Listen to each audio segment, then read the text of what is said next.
Do what thou wilt shall be the whole of the law. Fred Oz again.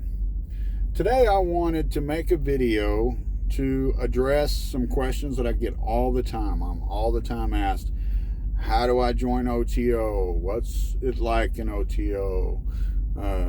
Just all kinds of questions about O.T.O. So I wanted to make a video specifically about O.T.O, how to join, what it's like, whether or not you should join, and I hope it's helpful to a lot of you who are not yet members.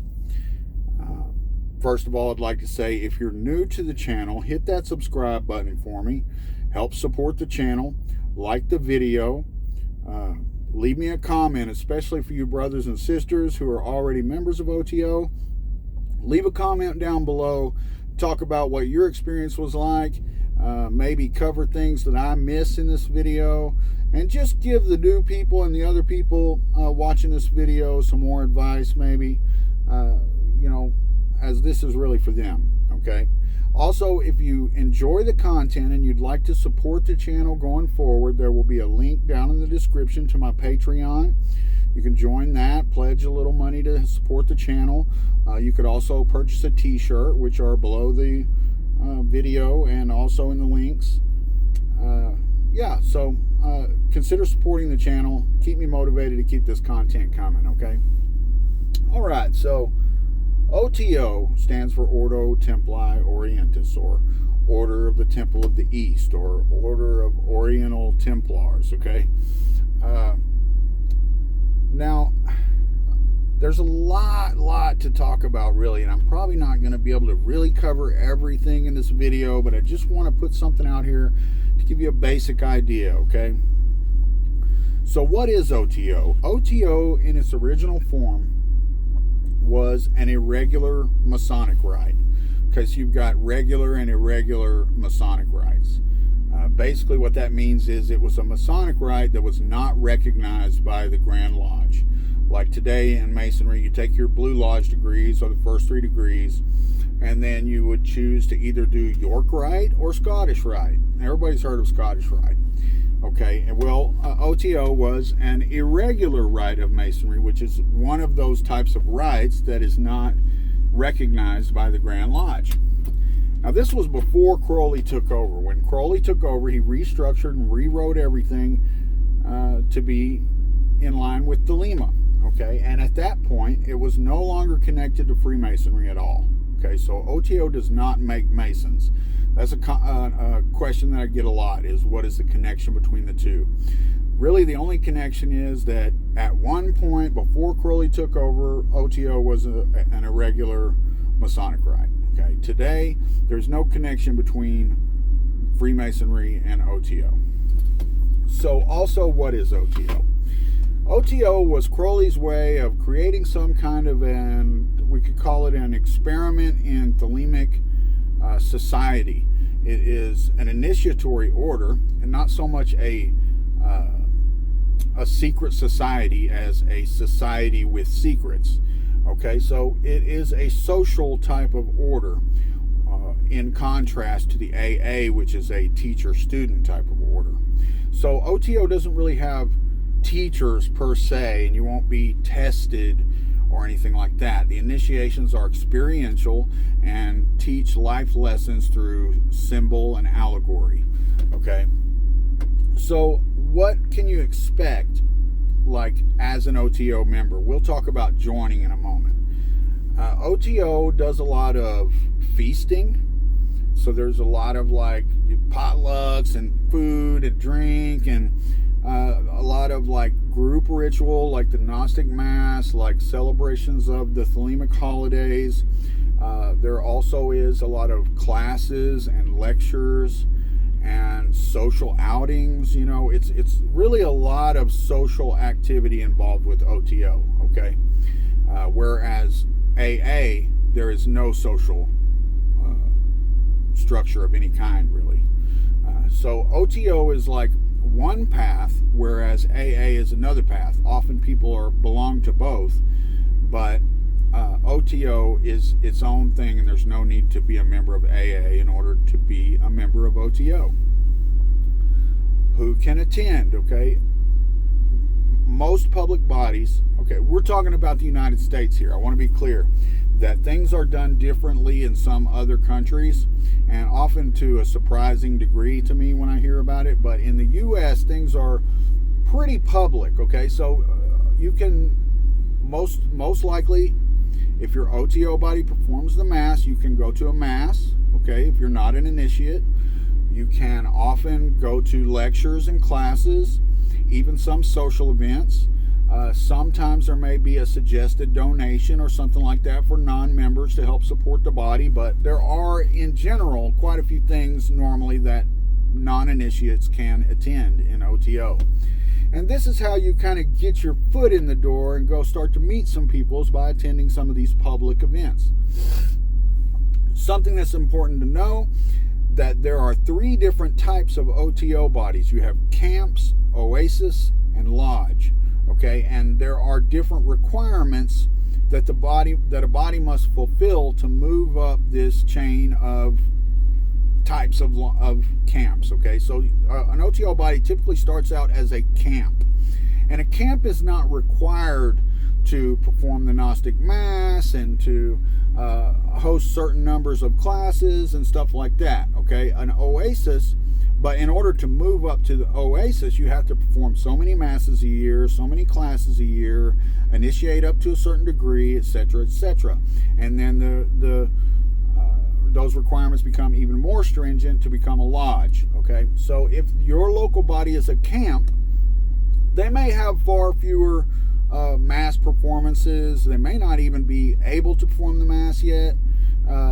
If your local body is an oasis or a lodge, though, you should be able to find lots of public events to attend. So that's something to keep in mind. Now, the process of joining the O.T.O consists of filling out an application and having 2 sponsors that are initiates to sponsor you. Okay, and they have to sign that application.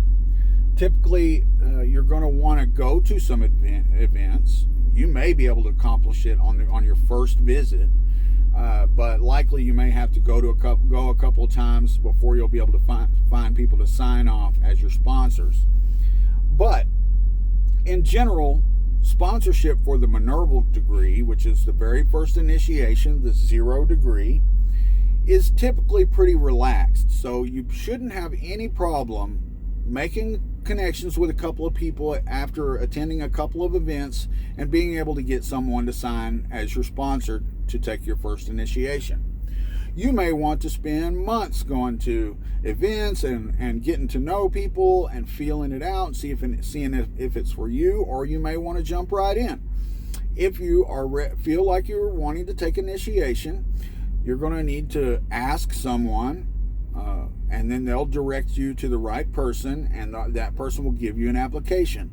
You be truthful on the application and fill it all out, and then have 2 people sign it as your sponsors, and then turn it back in. Okay, what are the requirements to join O.T.O?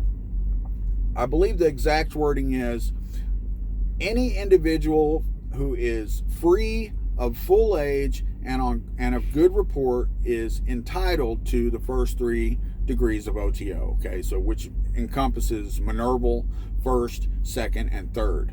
The Minerval is a guest degree. You're not making any permanent bonds with the order when you take the Minerval initiation. Okay, and that's why it is typically pretty relaxed for you to be able to find sponsors. Now, after that point, someone is going to want to know you pretty well before they will sign as your sponsor, because if something really bad was to happen, the order may come back to them and say, hey, why did you sponsor this person?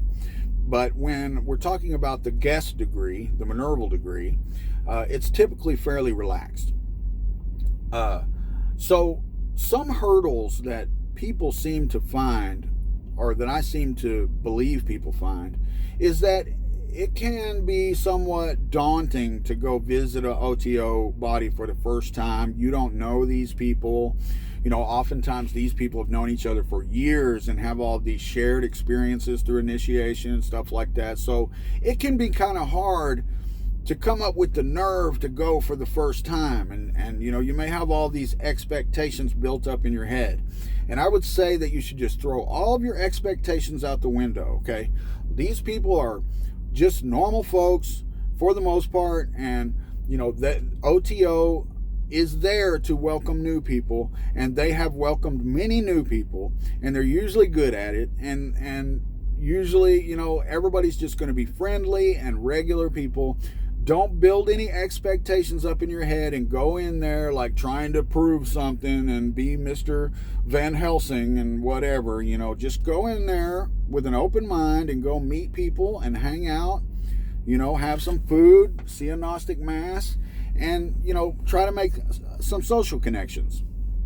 Something that you should realize, and that like kind of bothered me in the very beginning, was that I felt like there were all of these cliques.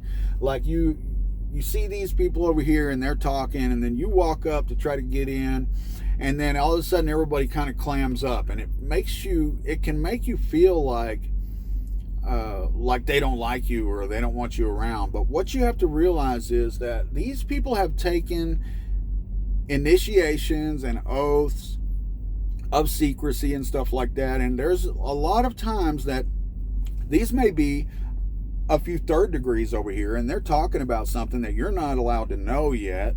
And so when you come over, they might kind of clam up or whatever, and you perceive it as one thing, when in reality you have to realize that there are third degrees know things that first degrees don't know, and second degrees know things that Minervals don't know. And so there is a lot of this information that people are talking about this stuff at the body, and if they don't know what degree you are, or if they know that you're a lower degree, then they can't really talk about the same things around you. So it's not that there's cliques or that they don't like you or whatever if you experience that.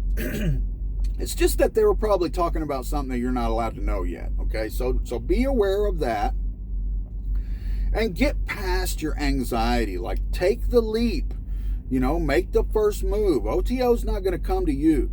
This isn't about coddling you and holding your hand and all this stuff. You have to reserve yourself to take that first step, to make the leap, to push your nose in there and integrate yourself into this community. Because it is true. A lot of these people have known each other for years. They have all these shared experiences. And it's not easy to really integrate yourself fully into a group of people. You have to work for it. And so, if you want to do it, work for it. Don't be a chicken shit. Go poke your nose in and go get in the middle of it. And, that's the only way that you'll ever integrate yourself into a group like that, is by basically not being a chicken shit. You got to force yourself to take that first leap, try to make some connections, keep on hammering at it until you integrate yourself into that group. Okay? Now, that's all there is to it. Think about it. I mean, it's like meeting a group of any group of new people. It takes you a while to get used to each other and get buddy and make friends, and you just got to, if it's something that you want to do, you just got to do it, and you just got to make it happen. If it's your will, then go pursue your will. Don't be a chicken shit, all right? So, initiation in the O.T.O, like, there's not a whole lot that I can tell you because of oaths of secrecy and so forth. But what I can tell you is that as far as initiation is concerned, O.T.O is the real deal. Okay, now it's true that some initiators are better than others, and I have seen initiations that were train wrecks. But for the most part, initiation in O.T.O is a very serious thing. It's not something like you would go in some little small Wiccan coven and they're all reading off of scripts. They have to have the stuff memorized. There's a lot of costuming. There's a lot of there's a lot to it. Okay, it's not some thrown together affair. We've all been through these same rituals, these same things performed in the same way. There are specific standards that have to be adhered to. So it's a serious thing. It's not a thrown together affair. Initiation in O.T.O is the real deal, okay? And I would argue that you really can't find that type of experience anywhere else as Crowley intended it, okay? So when you find out that there's whatever it is, $60 fee to get your initiation, you should realize that a lot goes into that. It's not something that's just, thrown together willy-nilly. There's a lot of stuff that goes into that. A lot of training, a lot of, there's money that goes into it, okay? It's nice. And the same thing goes with dues. Most O.T.O bodies are going to have monthly dues or yearly dues. They're typically really cheap, guys, okay? Typically like $20 or something, a month. And so it's not that much, and it supports the body. The body spends money. Depending on the size and scale of the operation, they may spend quite a bit of money. Before the tornado and the pandemic and stuff, we in Dallas had a really nice O.T.O body, huge place. You got to pay rent, you got to pay electric, you got to pay everything that's got to be paid, and you do that by collecting dues from your members. So just be aware that it's probably not going to be, it's not going to be free. Good things you have to pay for, so be aware of that. And just push your nose in the door and integrate yourself in, and meet some people, go to some public events. You need to contact them, okay? The way to find your local body is to go to OTO-USA.org, okay? And on there, there's a list of all of the bodies in the United States. There's even a map there that you can find bodies on, okay? And find the contact info. Sorry about that. Find the contact info. Make contact, figure out what's going on. Now, it's important to know right now that if you're watching this much later, this isn't the case. But as of right now, the O.T.O is locked down because of the pandemic. So a lot of things that are taking place are online events and stuff like that. But typically, this is almost all done in person, okay? And it will open up once we get past all of this. But that's another point to touch on, is that O.T.O is not something that occurs online, okay? You're not going to join O.T.O from afar over the internet. You have to go in person. It's all real life, in person. The initiations, the social events, the Gnostic masses. You've got to be prepared to actually be physically there, okay? You can't join O.T.O over the internet, okay? Let me think. What else? I think that kind of covers the basics. I mean, when you submit your application, they'll probably contact you, and some bodies perform initiations on a regular basis. Some just kind of schedule it randomly when they have enough candidates, so you have to wait for them to contact you. They'll give you all the information about how much the fee is and how to pay it, and then they'll tell you what time, where to be, what time to be there. Do not be late. And then you just do it, and you keep plugging on. Now, EGC is another story. You can move up the EGC without initiation up to a certain point. You can get, if you enjoy the Gnostic Mass and that's your focus, you can get baptized, confirmed in the EGC without taking an initiation. And technically you are at that point a member of O.T.O, but they don't really look at it that way, okay? So, but in order to actually participate in the Mass, like in the performance itself, you have to be an initiate in order to deacon, priest, or priestess. You can be a child as long as you've been baptized, but you can't perform in any of the three principal roles until you're actually an initiate. And there's a lot more to all that. I won't go too far into it, but I just wanted to put a little bit of this out there, and to help you, to maybe give you some pointers, to tell you kind of how the process works, and you can take it from there on your own. All right, hope that's been helpful. Hit that subscribe button, like the video, and brothers and sisters, leave a comment down below. Maybe help them out with some other things that you think might be helpful to new people. And anybody who wants to support the channel, please consider joining the Patreon at the link below, or picking up a t-shirt or something to help. I'm actually using whatever money I make off of YouTube goes into my retirement, to help make sure I don't end up living under a bridge eating cat food in 10 years. So consider joining it. I appreciate everyone's support, and love is the law. Love under will.